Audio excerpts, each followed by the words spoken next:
welcome. I'm pretty happy to be with you here to share some thoughts about what I learned along the way. So basically, I'm very beginner in the Elm language. So maybe I will have some tutorial for you, but your feedback will be interesting on this. So basically, I learned Elm while launching a new project, and basically sometimes you hear that it's really not a good idea. So I wanted to share my feedback on this. But before starting into the Elm thing, let's go back to the history of this project. So at the beginning, I joined Doctolib on January, so this year, about 1 year now. And when started at Doctolib, I discovered they have a big Rails monolith with a single database, and they have 500 tables and 300 views inside. And this is quite huge to understand and dig inside. So I spent a lot of time to raise model and also on the structure.sql, which is a file generated by Rails to modelize the structure of the database with all the create tables, the constraints, and the indexes. And basically, this is not a very good way to make a good understanding into this, because you have just a very big file, very linear, and some models that don't show all the properties. So I looked for a better tool. And basically, there is ERD, which is entity relationship diagrams, which are quite great because they are focused on that, making the relation understandable. But all of them show everything on the page. So when you have 500 tables, so you see nothing on it. And basically, they all focus on creating a schema, so you can edit the schema, add new table, relation, but basically this is not what I need. Or generating some SQL schema for your database. You can generate it in many database formats, but basically that's not my need also. So look into data catalogs. This is a topic I know quite well because I worked at a company doing that just before. But they are heavily focused on data governance and documentation, mostly for the big data thing and multi-storage structure, not very suited for a single schema for an application, for CRUD application, maybe. So basically, that's why on June, I decided to start a project called Azimuth to fix that and have finally a good tool to explore the Doctolib schema. So what is Azimuth? So basically, Azimuth is an iterative ERD. So you can load your schema, explore it by searching the table you want.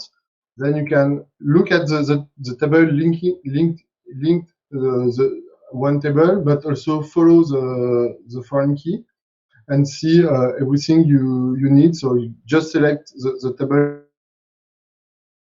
select the column you want, and hide some if you need. So to have a simpler schema and also hide some relations that are not very interesting. For example, the created by and updated by are not very interesting. You can add also a relation. If you don't have the foreign key inside your schema, you can still have a relation. And you can find a path between two tables. So you want to do a join between, so for example, talks and groups here. And basically, you don't know by which table to move. And so you can see you can go from talks, proposal, events, and groups that the schema will have just after. And also you have some layout. So basically the layout allow you to save your schema. So for example, like this one, and go back to it later. So you can save multiple schemas depending on the use cases you want, and so understand a little bit better what you have. Basically, that's the current state of Azimuth. There is a few more things also, but this is the main thing here. And if you want to try it out, you can go to azimuth.app and see it live. The app is fully open source, so you can look at Azimuth app/Azimuth on GitHub, and you will find all the code and all the commit and all the PR, everything basically related to this project.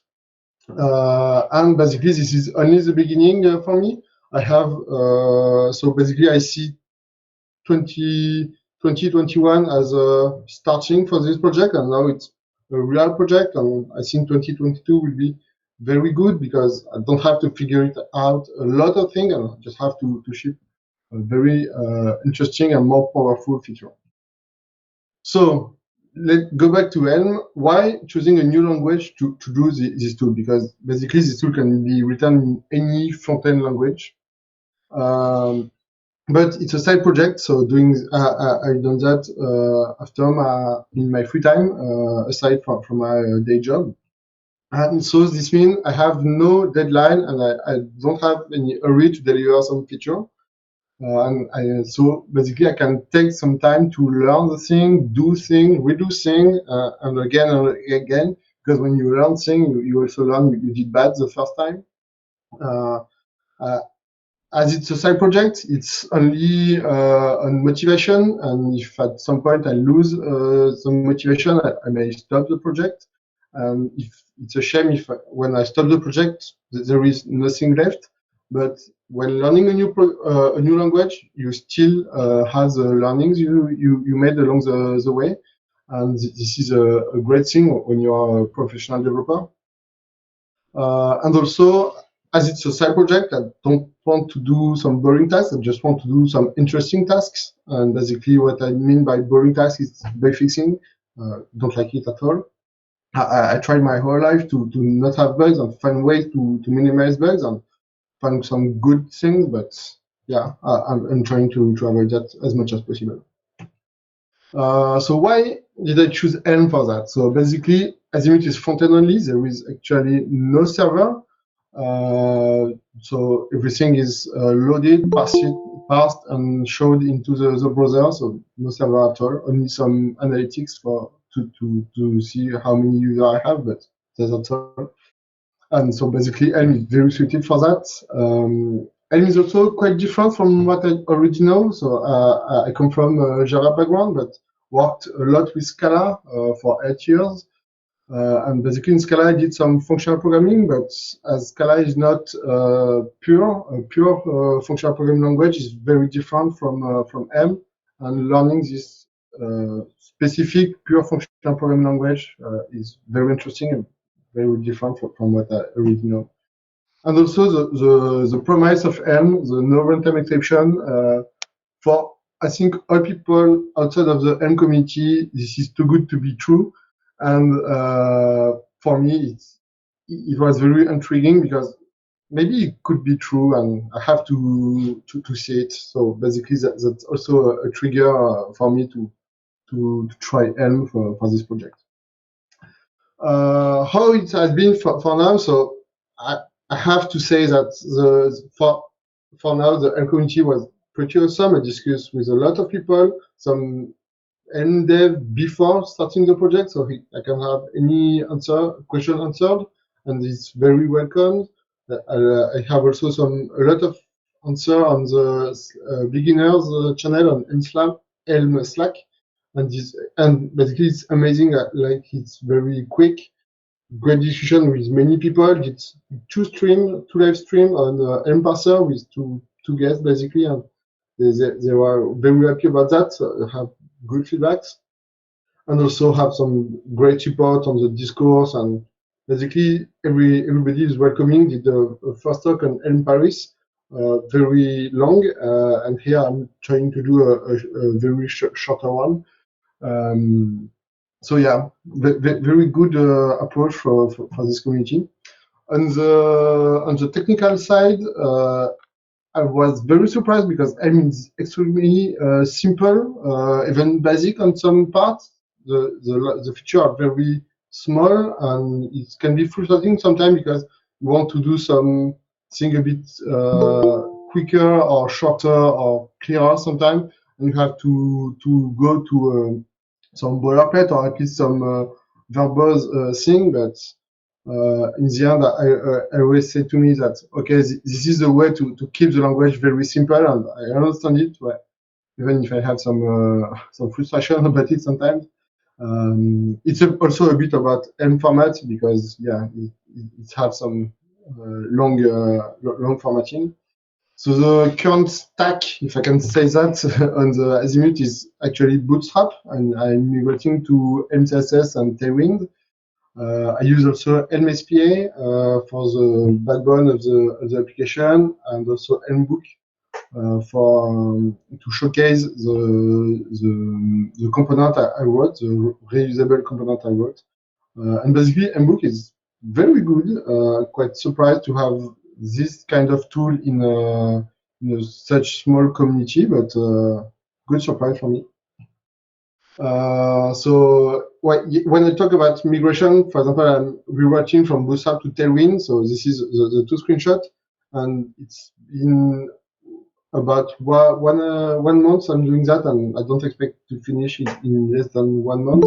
This is quite a big refactoring. I have 7,000 lines pull requests for that. And because it's also because I'm not just changing all the UI, but also some working parts. So for example, before I just have one page for the whole application. This is the current state if you look at Azimuth right now. But after that, I want to have one page for the list of projects, one page when you import the project to have a much better feedback and some logs when you import it. And also a different page for the project. But basically, as you can see, this one is not finished. That's why it's not ready at all for being deployed.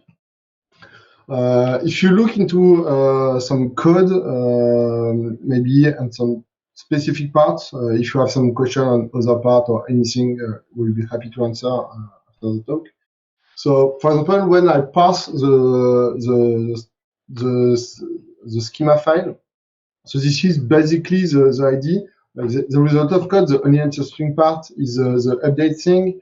Is I have a message with a project ID because it's a random project and it's easier to generate it on JavaScript than in Elm, and also the content of the file.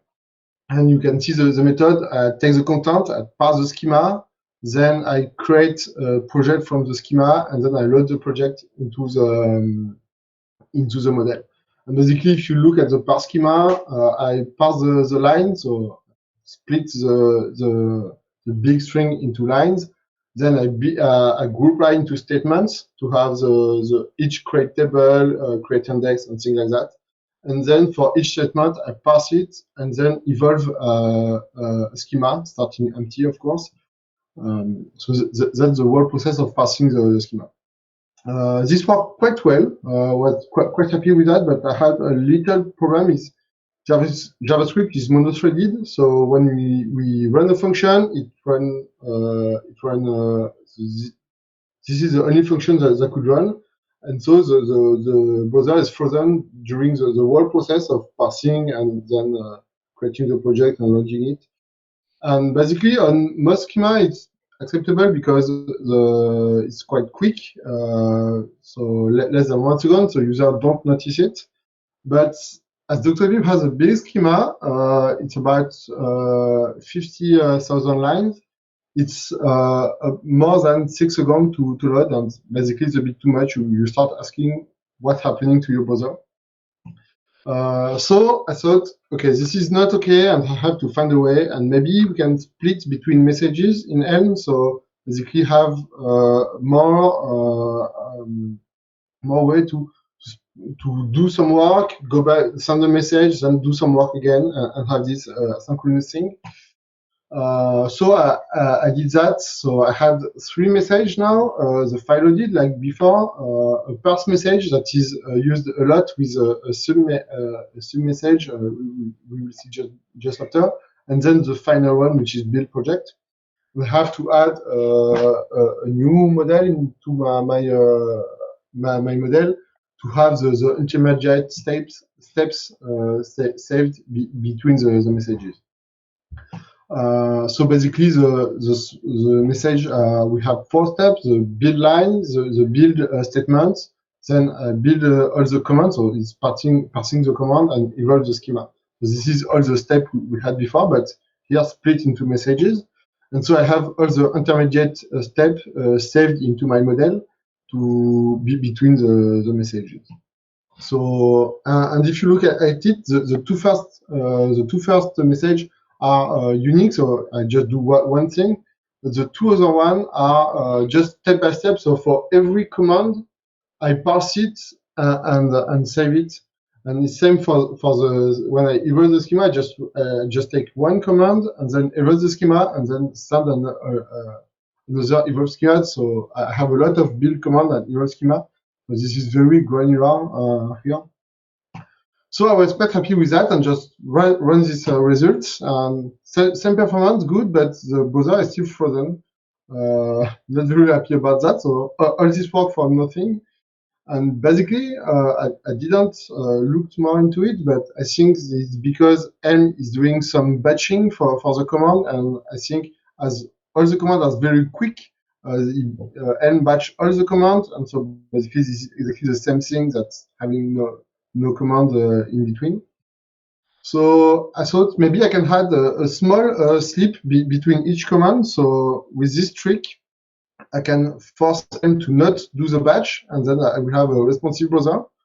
So this worked. The browser was not frozen, and this is quite a good trick. I was very happy until I tried out the first thing, and yeah, the performance was very bad. From 6 seconds to 2 minutes, not acceptable at all. Even if you see the counter of a parse command incrementing quite quickly, but when you have 5,000 commands, yeah, it's quite long. So not very happy. So what's quite sad about this, because I had to choose between a frozen browser or a very long import. Neither were good. And then I thought maybe I can do the sleep, but not at every message, but every 100 message, for example. Yeah, this works very good, and I was quite happy with that. Basically, I don't do the 100 message because you see the counter incremented with by 100, and this is not quite friendly, I think. So I did a not round number. I think it's 321 now, or something like that. So you see the number changing a lot. Another thing is Bootstrap integration. So Bootstrap it's quite great, not very friendly and quite a bit old in terms of UI, but works great. And with all the classes, it's very easy to integrate with Elm. But there is a but, of course. There is a lot of components that are stateful, and basically you handle them through the JavaScript API. For example, the modal of Canva, Toast, tooltips, and there is some other. So basically, you trigger them through some JavaScript, and then the DOM change and the state stay into the DOM. And this work quite not, and it doesn't work well with Elm, where we want to change an attribute into the model and change the UI for that. And here I can't change an attribute. I have to send a command, and basically this command don't change the model, so it's hard to keep the thing. So I had some port to do that. So this is the JavaScript functions that are called from the port. And as you can see, this is basic command, but I have to keep in mind what is the state, and this is basically an implicit state from the point of view of Elm. This is not good, and that's why basically I'm moving to Tailwind. So if I answer the question, was it a good idea to learn Elm while launching Azimuth? I think you guessed the answer. Of course, it's yes. I'm very happy with that. Maybe it's because Elm is a quite good language. Maybe if I hate Elm, I would have a different answer. But at least I started with Ruby at the beginning and changed because it was too messy. So that's also the thing to when you have a side project, you can change technology. So yeah, quite happy with that. So if you want to know more about Azimuth or want to look into the code, have some discussion about it, have some feedback, some ideas, anything, can come to the GitHub repo in the discussion part, the project, if you want to see the roadmap and the progress, the issue or PR, anything is open.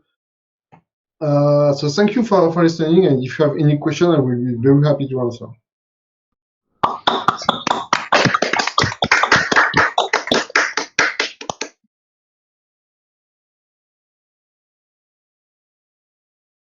Have you tried looking into Webworkers to avoid doing the parsing in the front end thread?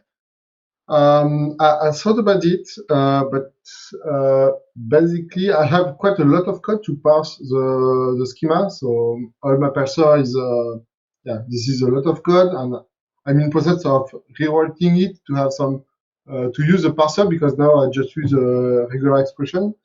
And if I move to a web worker, I think I have to move to JavaScript. And I don't know how to run.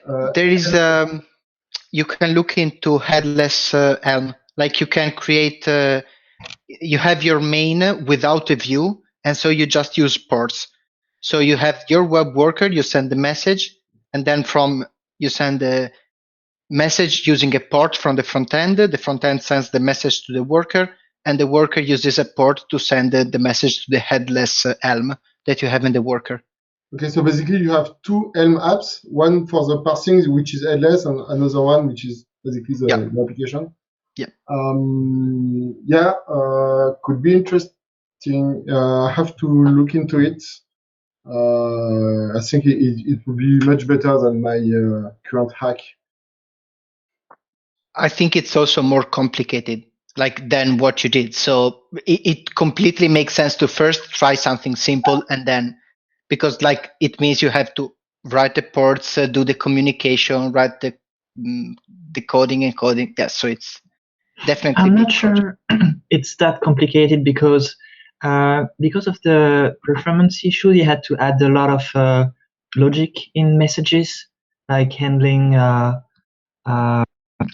new messages, handling waiting for some time, etc., etc. So if you remove all of that and you keep only the pure function to parse and generate the schema, like the only thing you have to add is add ports, and that's it. Then communication between the worker and the normal thread is rather easy to do.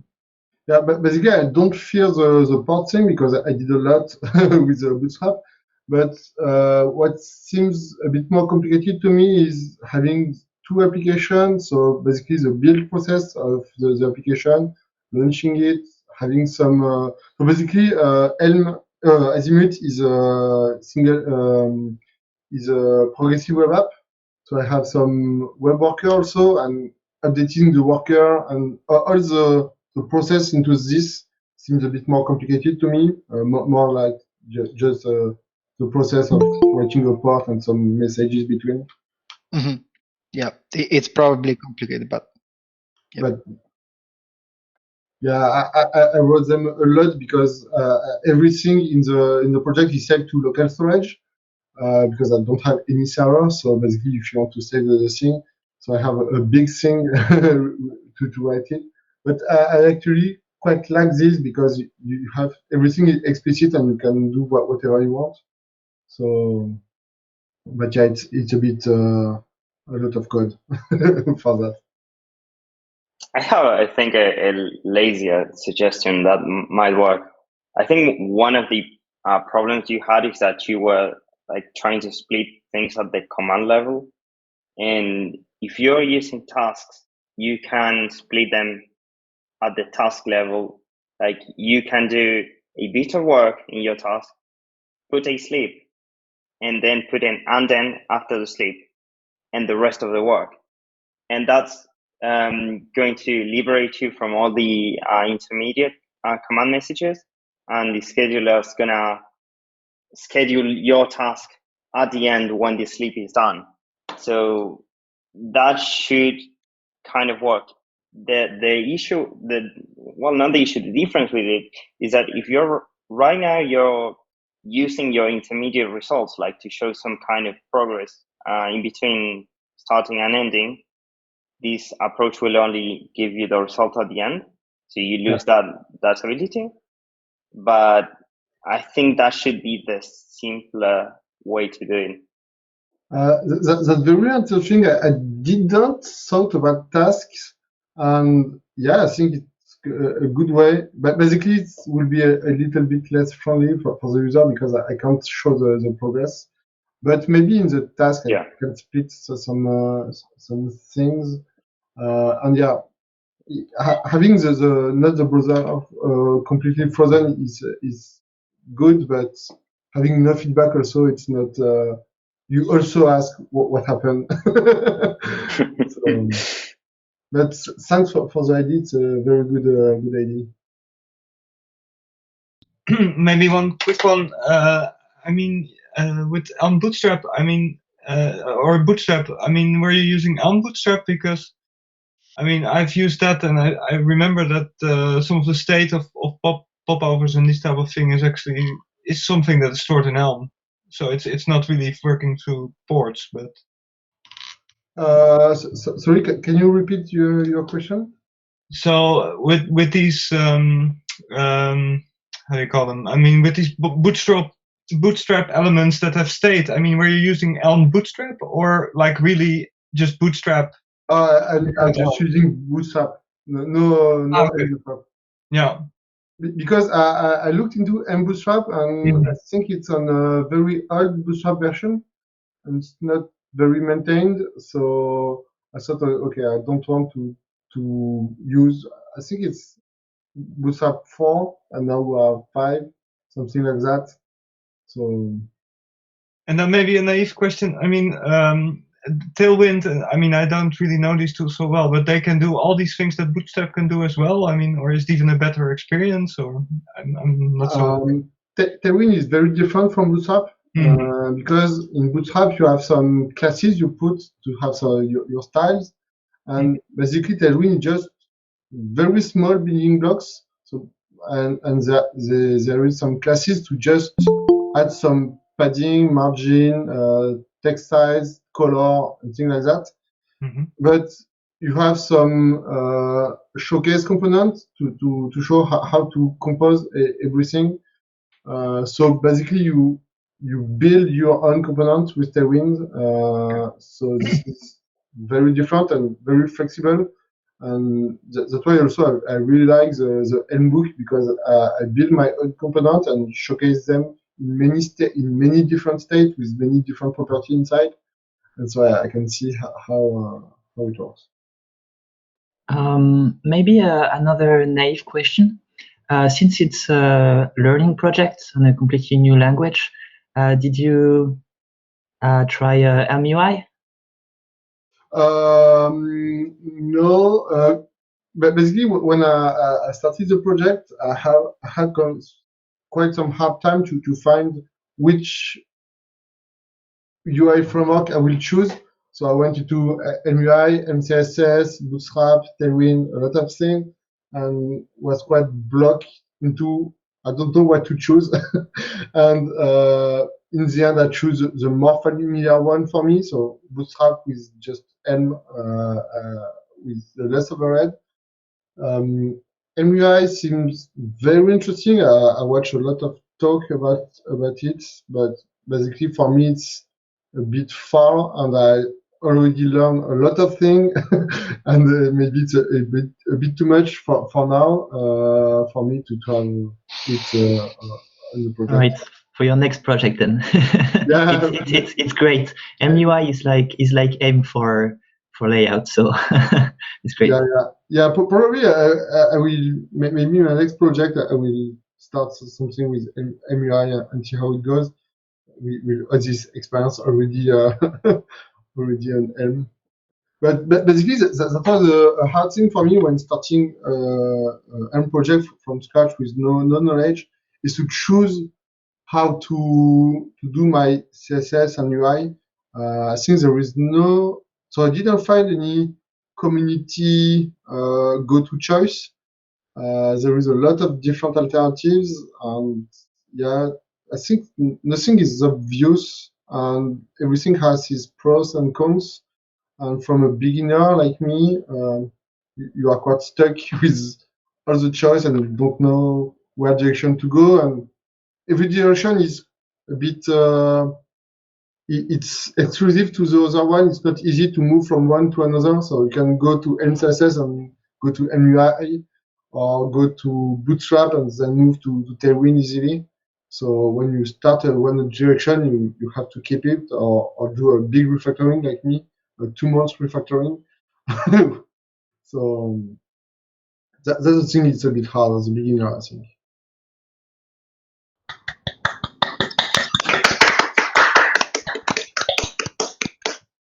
Thanks a lot.